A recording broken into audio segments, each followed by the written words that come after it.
I think the most powerful way of being a good soldier in your own suffering, to fight the temptations that every sufferer greets, is to be aware that you are always preaching to yourself some kind of gospel. It's the gospel of God's absence, of his unfaithfulness, of his distance, of his lack of actual care, his weakness, or the gospel of his presence, his goodness, his love, his care. And you need to become more self-conscious of the gospel that you preach to yourself. Second thing, invite people to interrupt your private conversation. To ask you, what have you been thinking? What have you been saying to yourself? Luella would say to me, you know that's not true.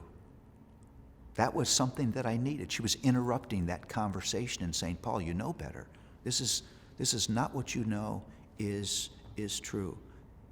Maybe the best way to say it is, your suffering is a community project.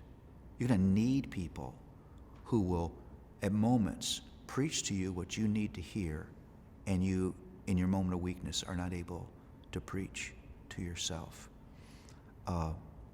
Pray. Pray, pray, pray. Pray without ceasing. How about, instead of going with those waves of doubt, those waves of fear, those waves of discouragement, when those waves come, begin to pray. This may sound surprising to you.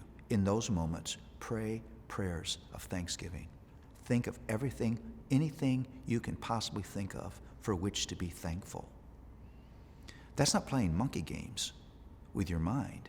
That's reminding yourself of things that are true, that you are likely to forget in those moments of struggle.